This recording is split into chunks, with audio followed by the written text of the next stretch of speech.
Thanks, Allison.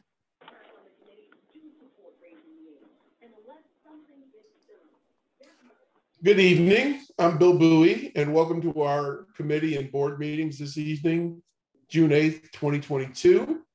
I will make the requisite motions so that we can conduct these meetings virtually.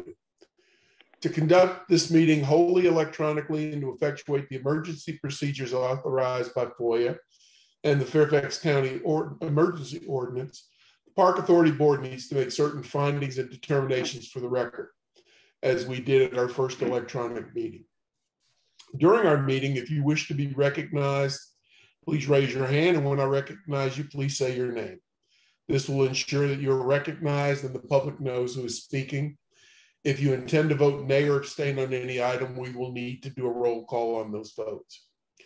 Because each member of this board is participating in these meetings from a separate location, we must verify that a quorum of members is participating and that each member's voice is clear, audible, and at an appropriate volume for all of the other members. Accordingly, I'm going to conduct a roll call and ask each board member participating in these meetings to state your name and the location from which you are participating. And I'll ask that each of you pay close attention to ensure that you can hear each of your colleagues. Following the roll call, we will vote to establish that every member can hear every other member's voice, and we will go alphabetically. Also, as the evening progresses, if additional board members join us for our meetings, I will ask them to verify their audibility. Maggie Godbold. This is Maggie Godbold, dialing in from my home in the Sully district. Linwood Gorham. This is Linwood Gorham, participating from my home in the Mount Vernon district. Tim Hackman. Tim Hackman, participating from my residence in the Dranesville district. Ron Kendall. This is Ron Kendall, participating from my home in Mason district. Faisal Khan.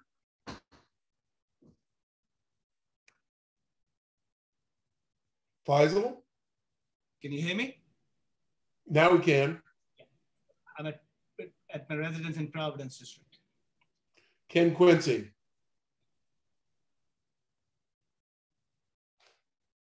Ken Quincy.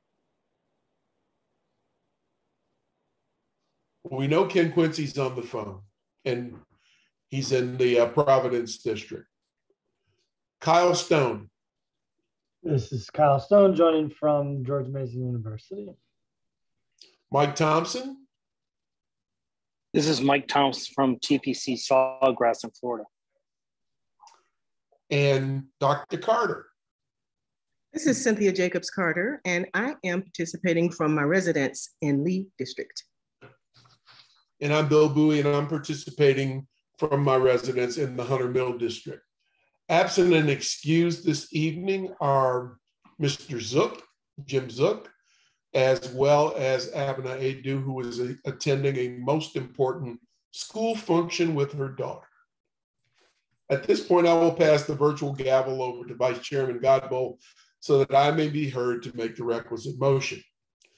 I move that each member's voice may be adequately heard by each other member of this board.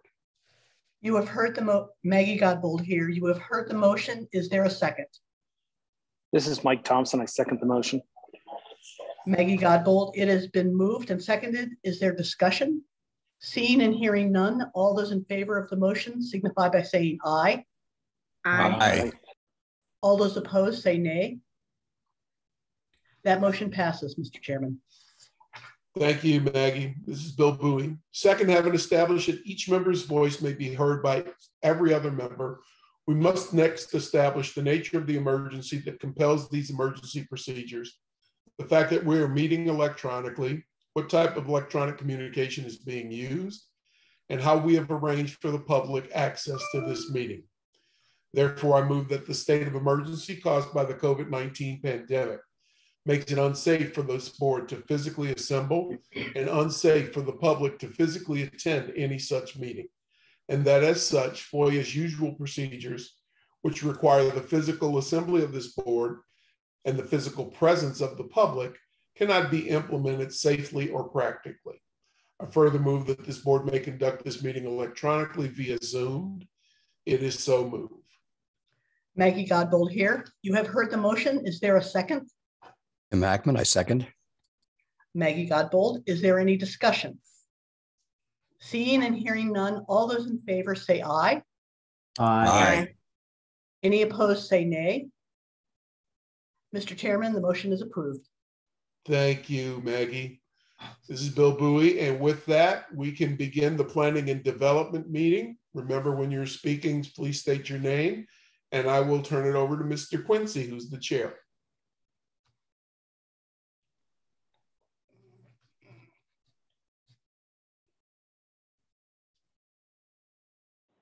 Can everybody hear me? Yes. Yes. Okay. Ken Quincy, I call the Planning and Development Committee meeting to order, and I will ask Paul Sherry to present the item. Okay, I'm Paul Shirey, manager of the project management branch in the Park Authority. The Park Authority Executive Director recommends approval of the project scope to design and construct a gravel parking lot adjacent to the existing equestrian facilities at Turner Farm Park. Board action is requested on June 22nd, 2022 to maintain the project schedule. And the scope of this project consists of excavating and some fill to achieve the parking lot grades. There's incidental stormwater management facilities associated with this, and then there'll be an asphalt entrance per VDOT standards. And the idea is to shift that entrance back from the intersection about 100 yards away. And also there's some utility work and a landscape buffer involved with this. And the schedule is for permitting and design to finish up very soon here, which we're citing as third quarter of this year. And then construction would begin this fall and take about 1 month or maybe 2 months. The total project budget for this is $1.247 million. So are there any questions on this project? I'll start any questions and discussions with any comments by Mr. Hackman. Thank you, Ken. This is an improvement that the equestrian community at Turner Farm Park has been seeking for quite a number of years. I think at this point it may even be approaching a decade. They do have regular equestrian events there, particularly during the summer at the rink, and it is a well-used facility. And the equestrian group also, through its financial support, helps us to sustain and operate Turner Farm Park. So kudos to them for their efforts to move this forward. I think it's a terrific idea. We were prepared to start this a little bit earlier, but they wanted to get their summer season in after some hiatus, obviously due to the pandemic. So we were more than willing to accommodate them. So thank you, Ken. I think it's terrific, and I look forward to seeing it come to fruition. Any other comments or discussion? You'll just have to chime in because I can't see you. Yeah, Ken, this is Ron Kendall. I just had a question. Is this area usually used for parking, but it used to be field and now they're gonna just gravel it over? The general area is grass now, right, and is used for parking, right? Paul, are we coming in with a new separate entrance off of Springdale? Yes, so the proposed entrance will move back further from that intersection with Georgetown Pike. Yes, just to clarify, Bill, there is an existing entrance, as Paul is saying. This is Tim Hackman, but but it is pretty close to the intersection, and that's therefore for safety reasons and to accommodate traffic, VDOT has requested we move it farther away. Okay, and VDOT doesn't have any problem with making left turns out of that entrance onto Springdale going south? They haven't expressed that in the review process. Because that's a really busy intersection. Okay. Yes, it is. Any other questions, discussion? Okay, Ken Quincy, is there consensus to move this item forward? Yes. Okay, thank you. If there's nothing else, this is Ken Quincy. We'll hereby, excuse me, close the Planning and Development Committee. Thanks, Ken. All right, it's 6:50. We're right on time, and I'd like to turn the Park Operations Committee over to Chairman Linwood Gorham.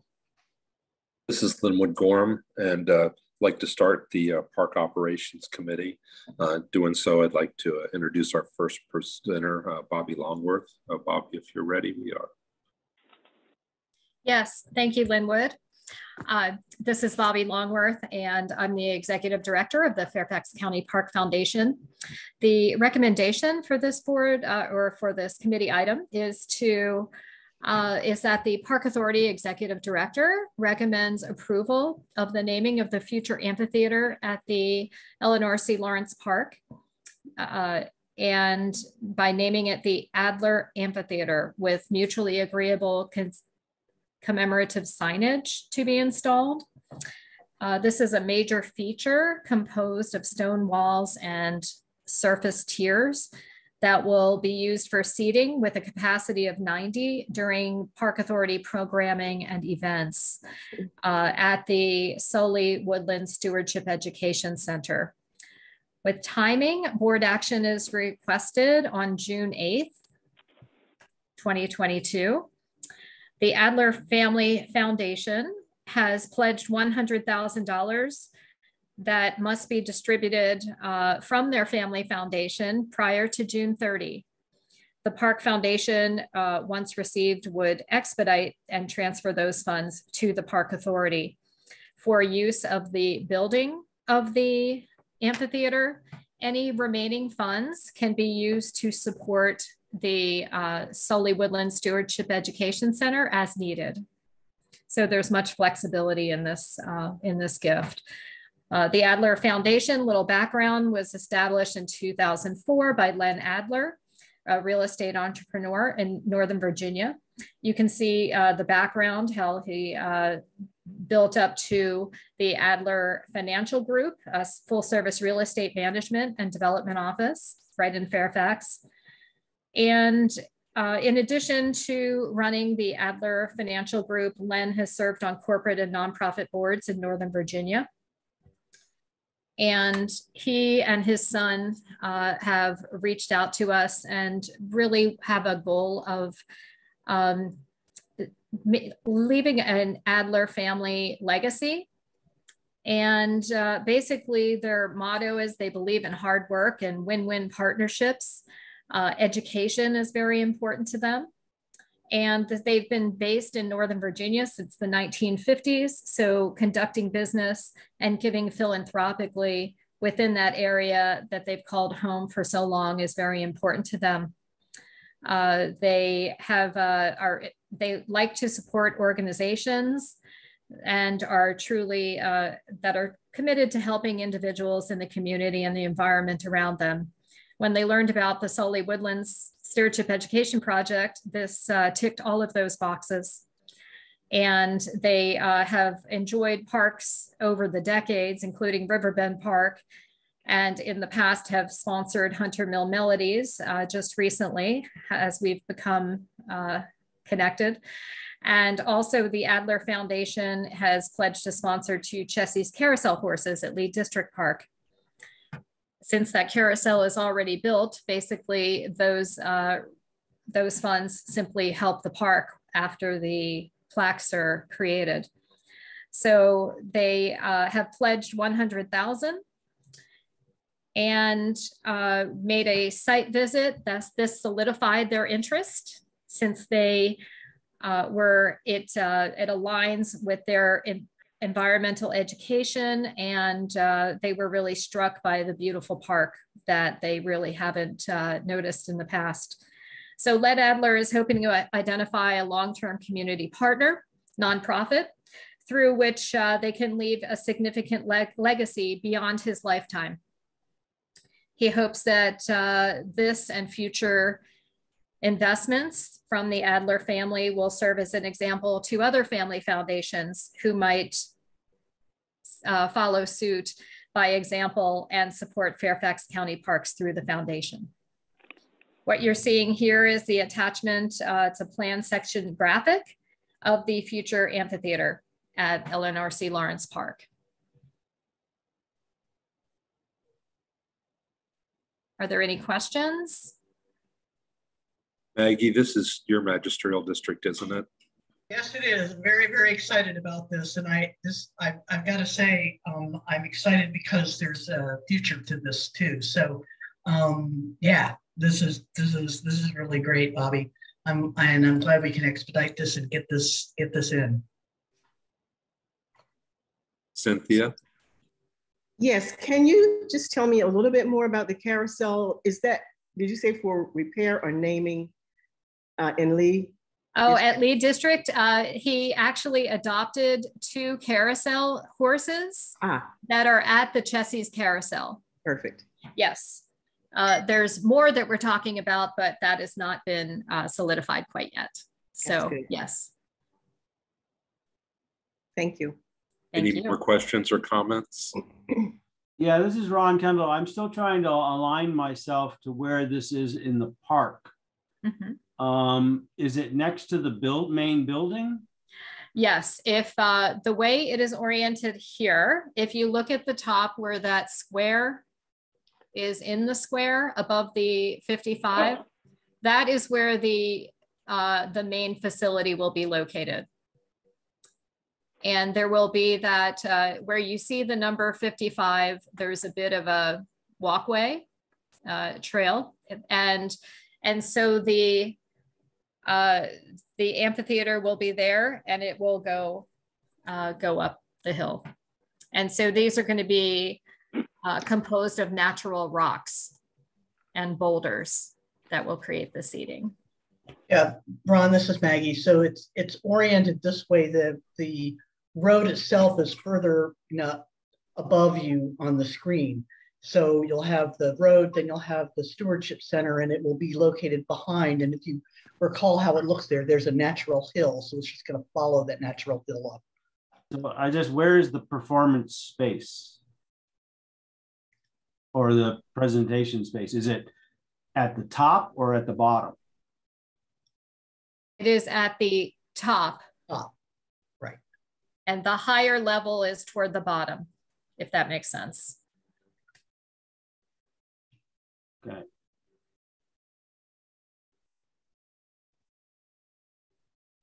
Anybody? So this is very exciting in that the costs have obviously gone up like so many other things. So this would be a big help for the Stewardship Education Center in general.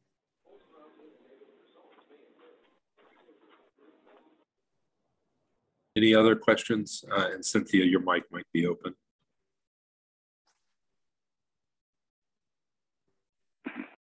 All right, hearing no more questions or comments, do we have consensus to move this forward?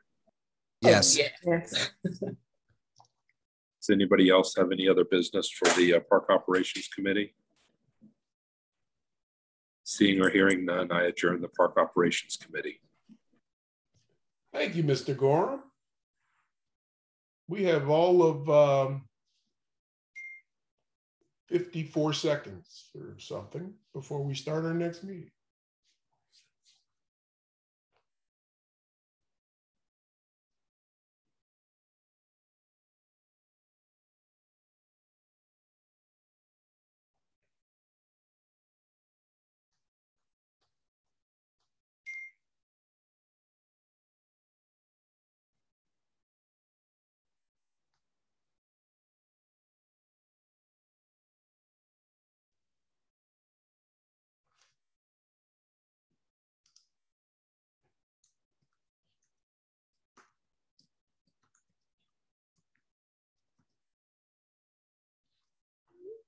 All right. It is the appointed hour. It is 7 o'clock, and I'd like to call to order the June 8th, 2022 Park Authority meeting to order. We've gone through everything else. We usually start with the public comment period. Judy Peterson, our Public Information Officer. Are there any speakers tonight signed up? Judy Peterson, PIO. There are no speakers this evening, Mr. Chairman. Thank you, ma'am. So with that, we will move on to the administrative items. Countywide admin item number 1 is the adoption of the minutes of the May 25th Park Authority Board meeting.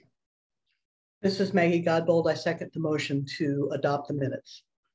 Is there any discussion? All those in favor say aye. Aye. Any opposed say nay. That motion carries. Action items. Countywide A1, approval of the name of the future amphitheater in Eleanor C. Lawrence Park, the Adler Amphitheater. Mr. Chairman, this is Maggie Godbold. I'd like to move that we approve the naming of the future amphitheater in Eleanor C. Lawrence Park to the Adler Amphitheater. This is Tim Hackman. I second. Is there any discussion? All those in favor say aye. Aye. Any opposed say nay. That motion carries. Information items. Countywide information item number 1 was the FY 2022 third quarter budget review, Fund 10,001 General Fund. And countywide information item number 2 was the FY 2022 third quarter budget review, Fund 80,000 Park Services Revenue Operating Fund. These were both covered in the May meeting. Chairman's matters. I'll make this brief because Linwood can get ice cream early this evening. We're going for a record tonight, aren't we? we can, Linwood. So you set the stage. I want to thank staff for their tremendous effort this past weekend in dealing with the situation at Lake Aquitaine Park. They jumped all over it. The communication with the public, the communication with the other forces within Fairfax County that were required, animal protection, the police department, our operations people, was absolutely extraordinary. And you know, a lot of times we talk about closing something. Well, on Saturday, on a beautiful Saturday, this was a close and evacuate. And they did an unbelievable job of making that happen. So kudos to Jay and Sarah and everybody that was involved in that effort.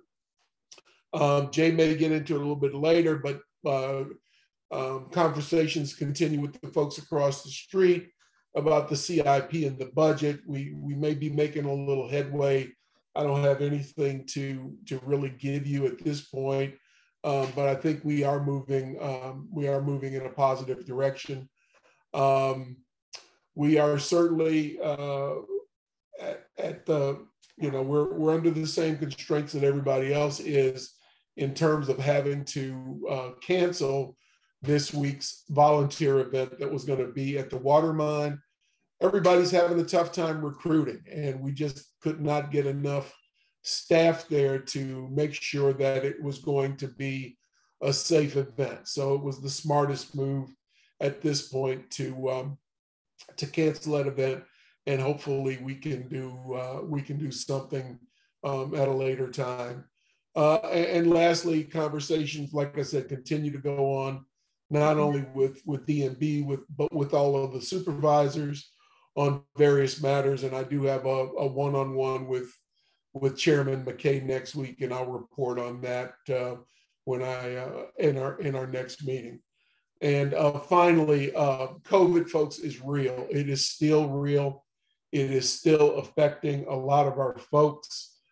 So please be careful out there. I think we made a very, very prudent decision to continue meeting this way, at least until through the end of the summer.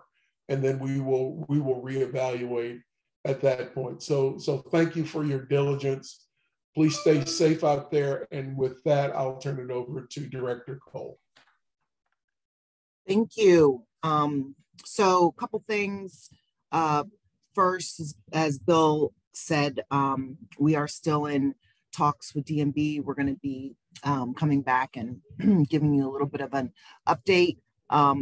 We want to make sure that we have the actual answer and we're moving forward with things regarding the CIP. That's taking a lot of staff time We're also working on the equity piece of converting that $500,000 into a contract for somebody to come in and do an equity study. I've been meeting with them. They're meeting with some staff. We just met with the deputy county executive to sort of get the whole world of the revenue fund and its impact on equity. We want to make sure we get the right answer and not the fast answer, but also not lose momentum. So those are two of the big things that we're doing. I am going to share my screen, and I'm hoping that Allison is going to save me when I can't unshare my screen, because we all know that it's not, I'm not very good at it. So you guys can see my screen now? Okay, great. So a couple things, I'm going to use some photos. Ellie Doyle. So we announced this week that we are extending the deadline for the nominations to Friday, June 24th. We really need to beef up the amount of nominations. We don't have a ton of them. So one of the reasons why we're extending. So please, we need your help in soliciting nominations to support the program.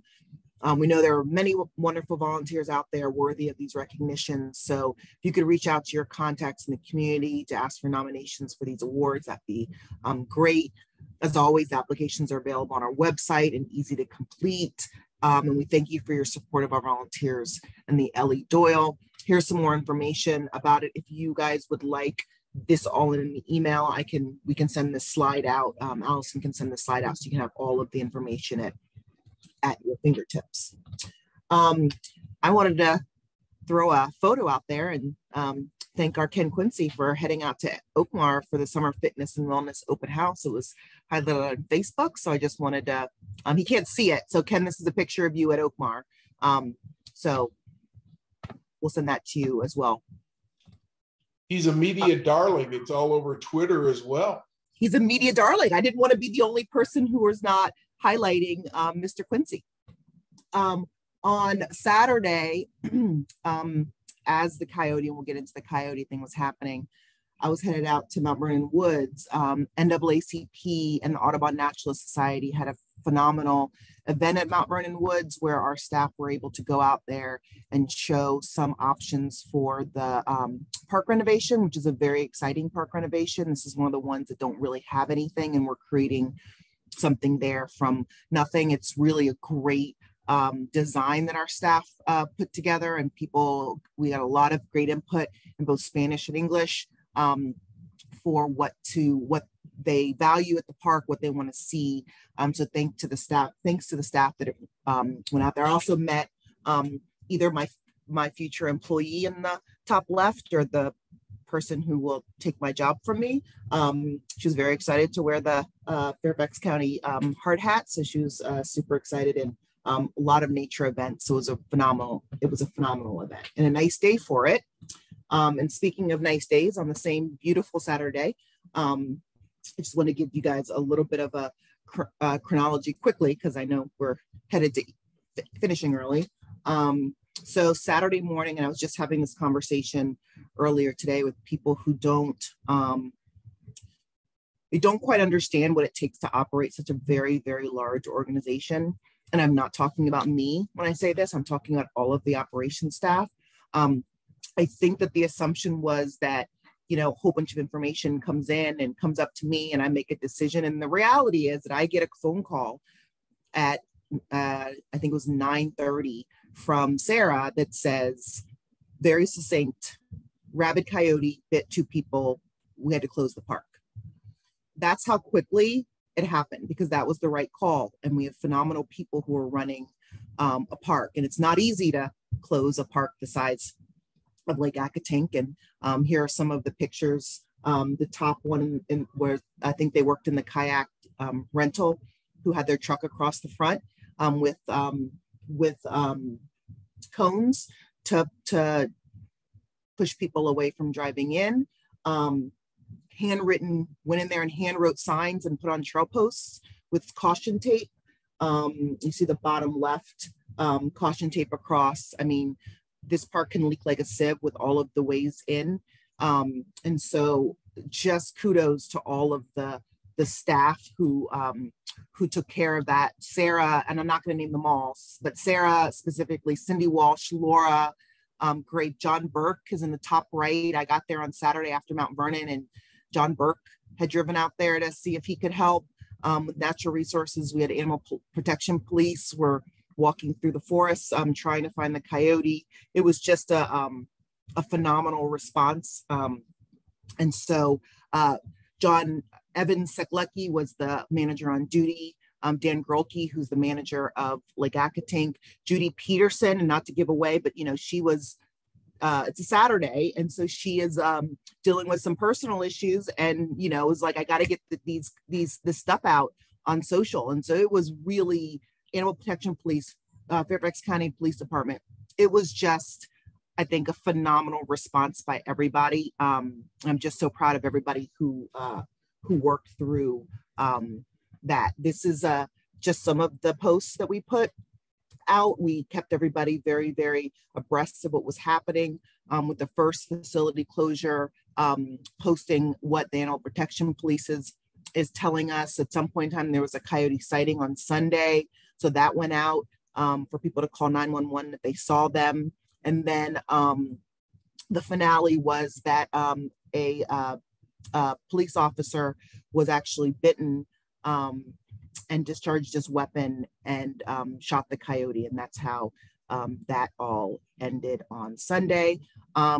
Despite that, we're waiting for that to come out and make sure everybody's okay. Because at the time when we hear discharge the weapon, we have and got bitten, we have no idea where this police officer is okay. Where is he?